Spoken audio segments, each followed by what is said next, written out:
happy. Getting ready to start the peak performance.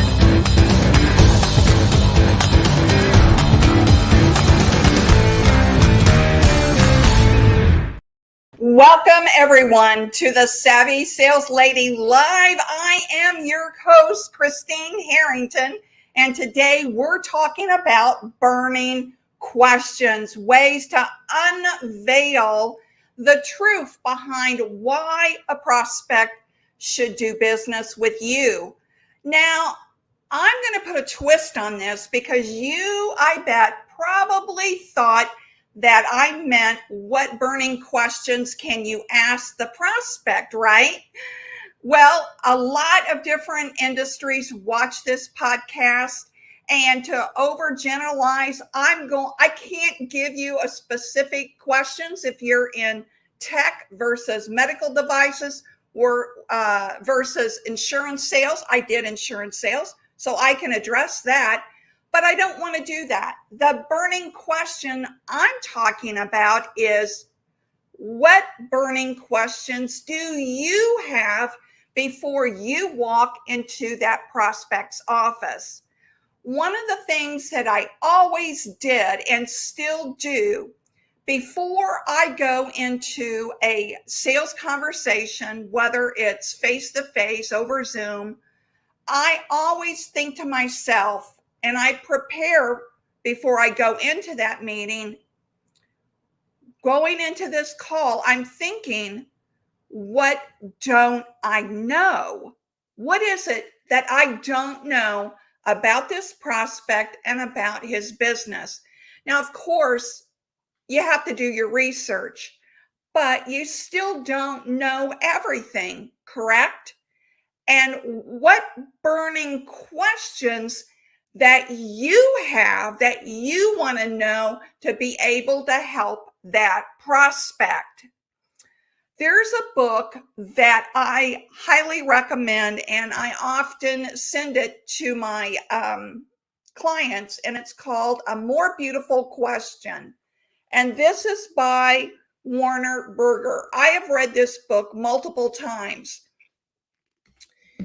He starts out by explaining that, all of us that have went through elementary school and high school, we were taught not to ask questions, but to answer questions. And because of that, excuse me, it has stifled our curiosity. And that's probably one thing that I will say that probably separated me when I was in the insurance field with others, is because I was genuinely curious about the prospect sitting in front of me, curious about what it was that they were struggling with and how I can help them.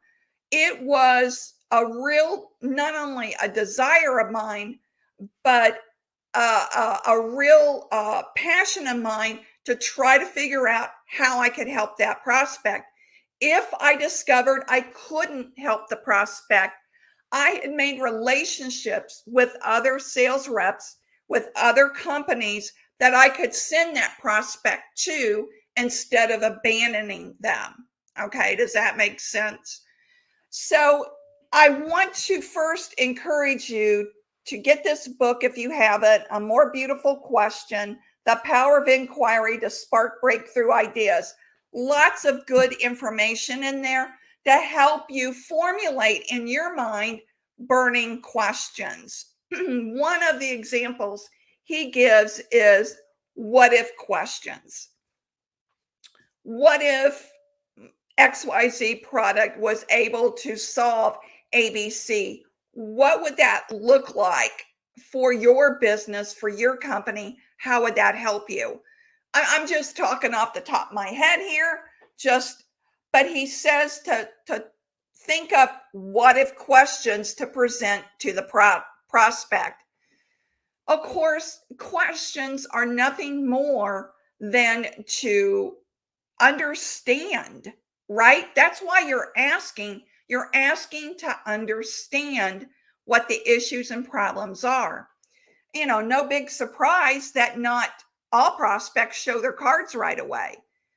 Or this has happened often with me, and it probably has with you too. And that is you uncover issues and problems that the prospect may or may not have been completely aware of. That's an aha moment for the prospect. Let me get a drink.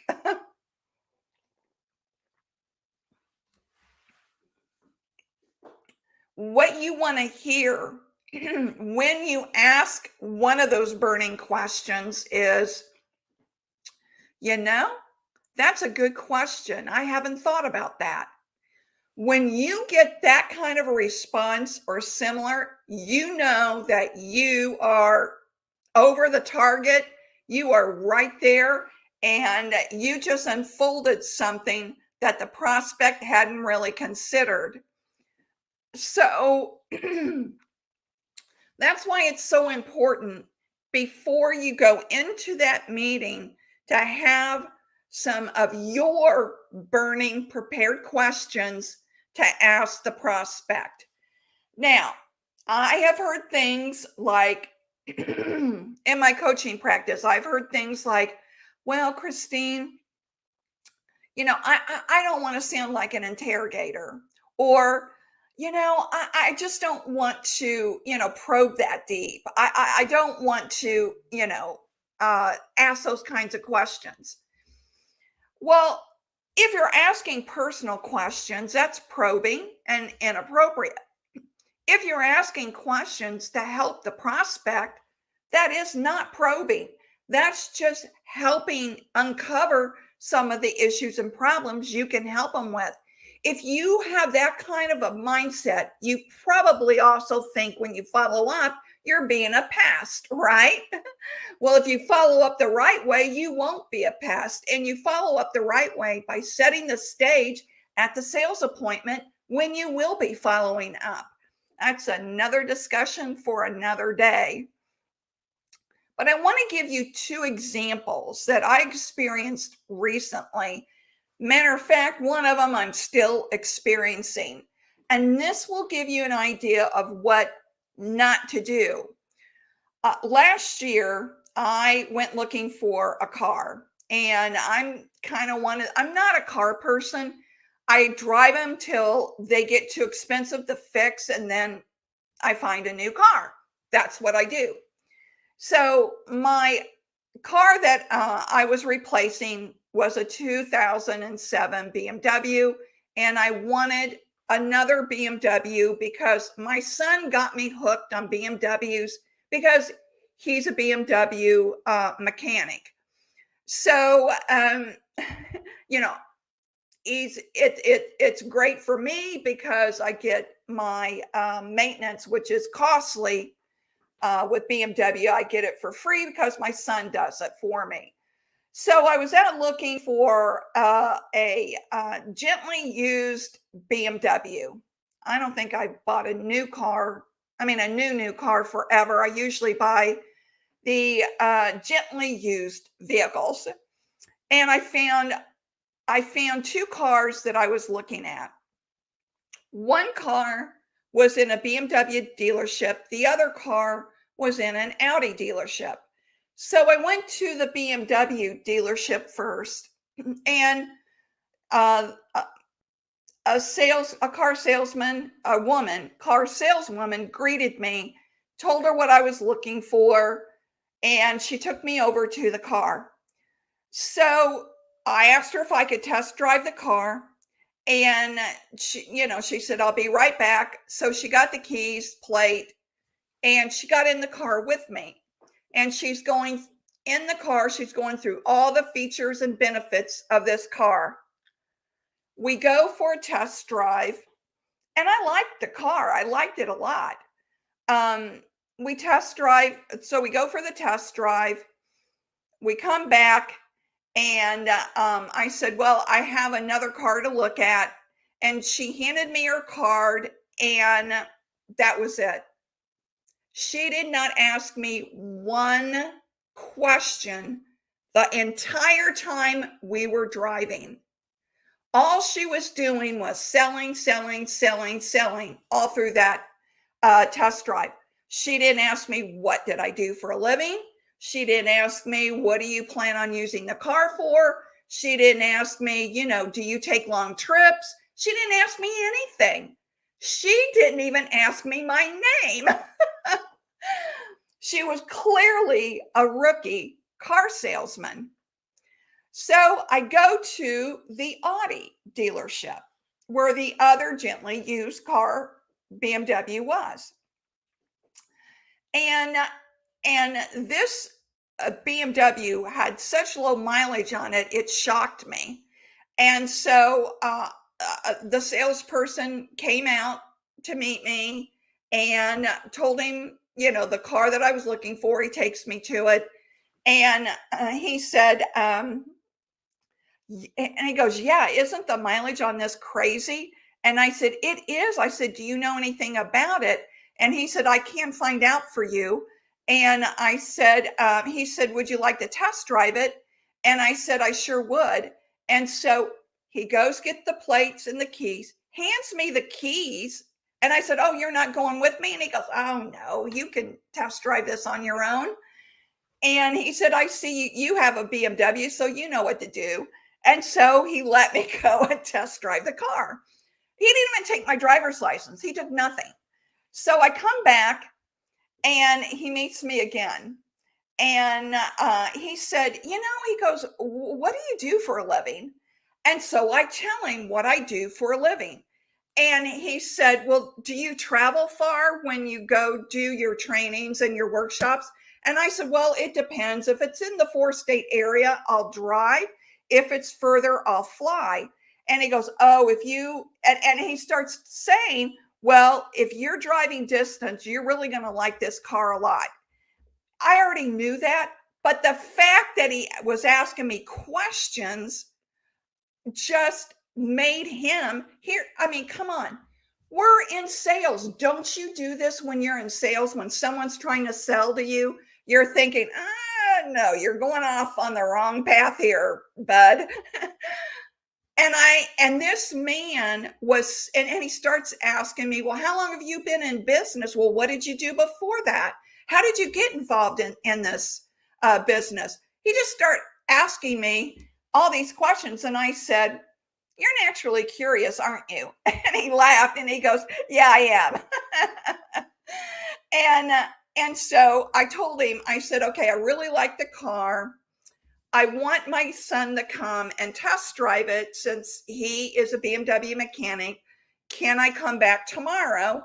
And so we set an appointment. So long story short, I bought the car from him. Now, I would have been more persuaded to buy the car from the BMW dealership with the woman salesperson, but she wasn't curious about me or why I wanted the car at all. Matter of fact, when I got home from the Audi dealership, I got this email from her that said, it was a push email. We don't know how long this car will be available. Our used cars are selling out fast, blah, blah, blah. Let me know if you have any questions. All right. When I got home, I got an email from Roger, the Audi dealer salesman, and he said, hey, great meeting you today. I look forward to meeting your son tomorrow. And then when my son came and test drove the car, I said, just give me 24 hours. Let me think about it. No push at all. That night, I got an email from him and it said, you're really going to enjoy this car. I'll follow up with you tomorrow and answer any questions or give me any feedback that you might have. He did not say, let me know if you have any questions. He said he would follow up with me. That, my friends, is a good salesperson. And is that why I bought from him? No. But I'll tell you what, I really lean towards the way he treated me versus the way the other saleswoman treated me. No, absolutely no interest in me at all. So, this is why curiosity is such an important part of sales. You know, you have to be curious about people in order to show interest in them other than pushing a sale upon them. So let me reflect to another sales situation that has been ongoing for the past 6 months. And that is on LinkedIn. I'm not sure if the digital marketers are from India or Pakistan, but I've got three that's been pursuing me pretty heavily, even though I have told them multiple times that I am not ready for them to do the SEO on my YouTube channel. I've told them, I bet, a dozen times. And every week they come back with another push. I can do this, this, and this. I can show you my work of this, this, and this. I will do this for a week. And if you're happy, we'll move forward. I'll do not one question about me.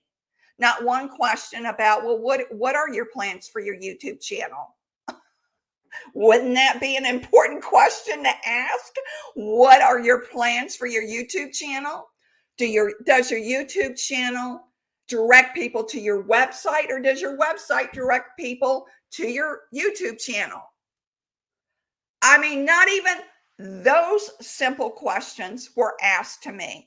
I will never do business with them because they haven't even mastered a simple curiosity of what are my goals.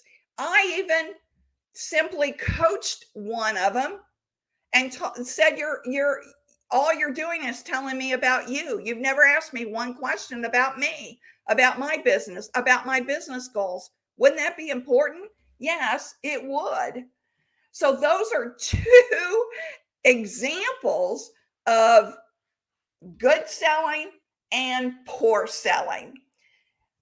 Asking great questions and asking no questions. So when I talk about asking burning questions, the burning questions are, what do you want to know? What are the burning questions you have for your prospects and your clients? You should have burning questions and that you're curious about with every sales call, with every cold call you go into.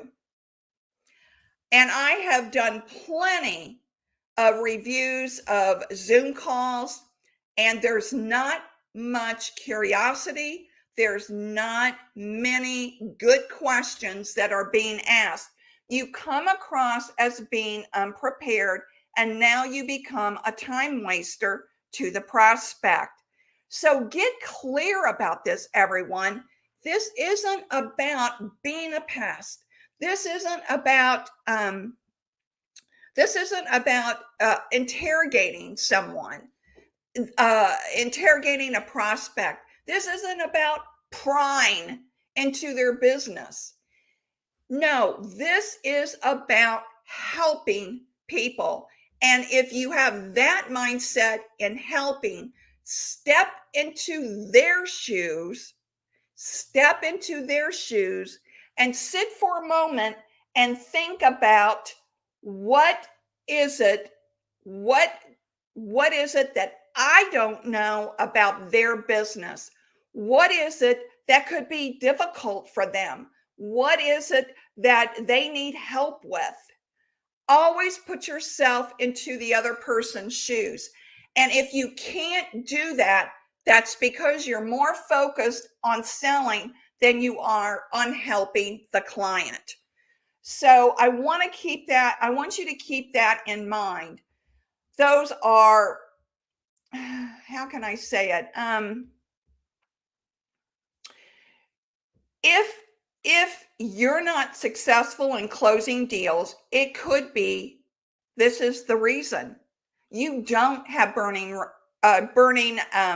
questions going into the sales process. Okay, somebody says a friend retired from a larger company. She always wanted a Porsche. She walked into a dealership with a guarantee of funds in her hands. The salesperson looked at her up and down and did not even approach her. 30 seconds later, she walked out. She went across the road, had a great interaction with an inquisitive salesperson. She now drives a new Mercedes sporty job. The cost of a question is zero. The payoff can be infinite. Thank you so much for saying that, LinkedIn user. I'm going to guess that's Malcolm, and it may not be. Is that you, Malcolm? And then Wes says, your client is the talent. You are the spotlight operator. Boy, Wes, that is so true. Yes, those are two great lines. The cost of a question is zero. The payoff can be infinite. Absolutely. Your client is the talent. You are the spotlight operator. Absolutely. Thank you all for your contributions on this podcast and for watching. I really appreciate it. So, here's another one. Yes, Christine, it's Malcolm. Hi, Malcolm. I thought it might be you. So everyone, pay attention pay attention to when you're being sold something. Think about, have you ever come across that way? And think about, who is it? If you have to buy a high price ticket item, who are you doing business with? You're doing business with people that treat you like they're interested in you, right? So remember that going forward, and ask burning questions. Sit down before every sales call that you go into, or Zoom call or cold call. What are the burning questions you want to know and ask from that prospect? All right, everyone. Thank you for watching. I appreciate everyone, Malcolm and Wes Wyatt, for being on and for listening and for contributing to this podcast. That's how we all learn. That's how we all learn. So make it a great day. And you know how I always end. Sales is a journey, not a quick trip around the block. And give this book a thought. Whoops. A More Beautiful Question by Warren Berger. There you go. All right. Bye-bye.